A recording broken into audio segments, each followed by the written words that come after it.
Halo semuanya, gimana kabarnya? Semoga selalu dalam keadaan sehat ya. Kali ini kita akan belajar tentang sistem periodik unsur. Sebelum mengenal lebih jauh tentang sistem periodik unsur, kita harus mengenal terlebih dahulu tentang tabel sistem periodik. Sistem periodik merupakan susunan dari unsur-unsur yang didasarkan atas kemiripan sifat yang dimiliki oleh setiap unsur serta kenaikan nomor atomnya. Sistem periodik direpresentasikan dalam bentuk tabel periodik yang dapat kita lihat sekarang ini.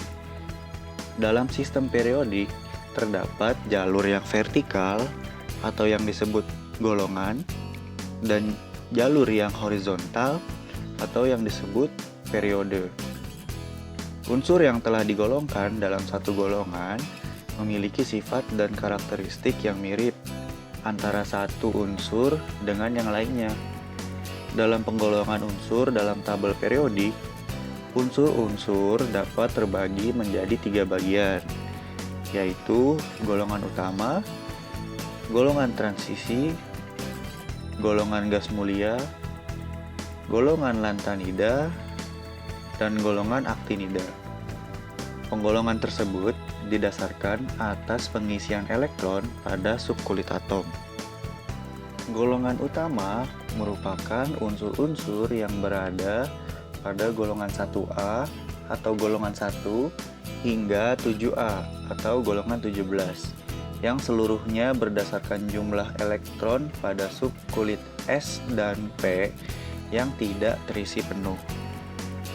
Golongan transisi merupakan unsur-unsur yang berada pada golongan 1B hingga 8B yang seluruhnya berdasarkan jumlah elektron pada subkulit D yang tidak terisi penuh.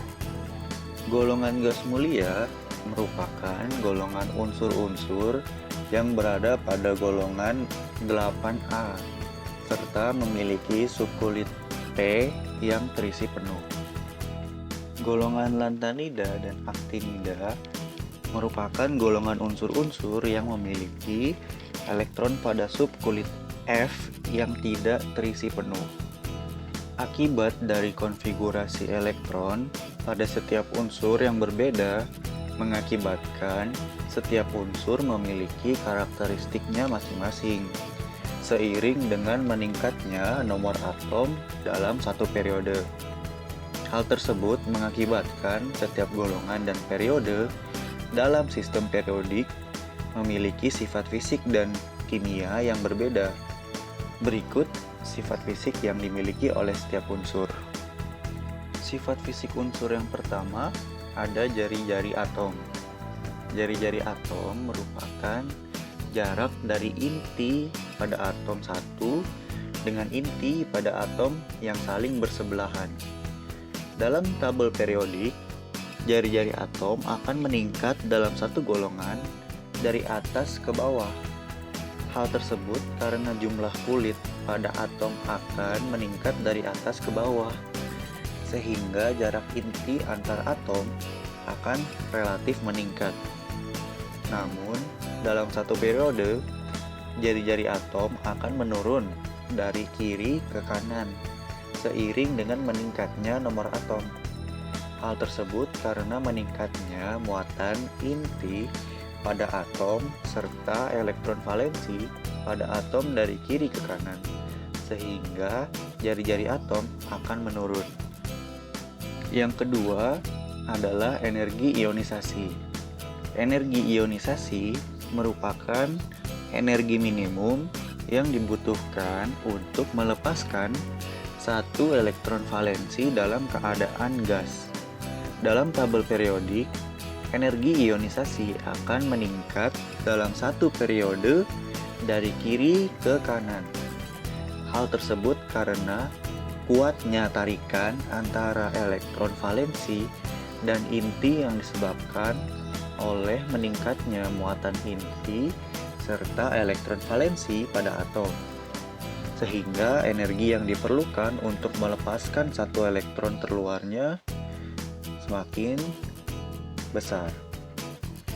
Adapun dalam satu golongan, energi ionisasi akan menurun karena tarikan antara inti dengan elektron valensi yang menurun disebabkan oleh jari-jari yang semakin meningkat. Yang ketiga adalah elektronegativitas atau keelektronegatifan.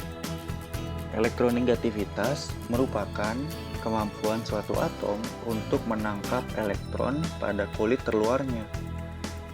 Dalam tabel periodik, elektronegativitas akan semakin meningkat dalam satu periode dari kiri ke kanan.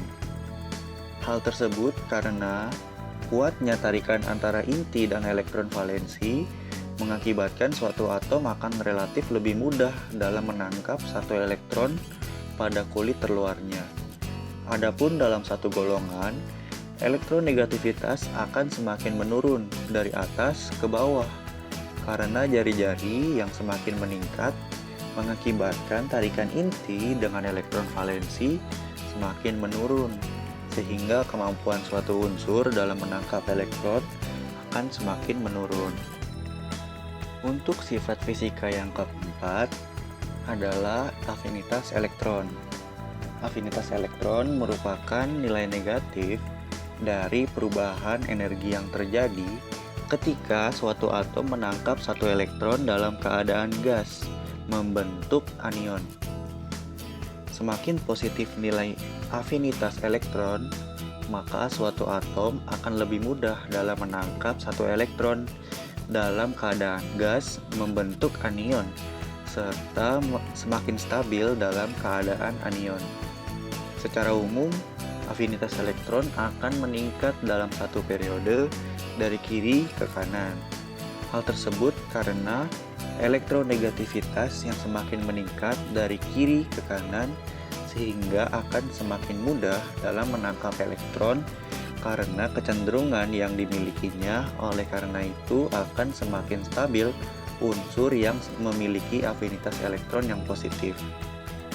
Adapun dalam satu golongan, afinitas elektron akan semakin menurun dari atas ke bawah karena keelektronegatifan akan semakin kecil sehingga kecenderungan unsur dalam menangkap elektron semakin kecil. Oleh karena itu unsur tidak akan stabil dalam keadaan anion.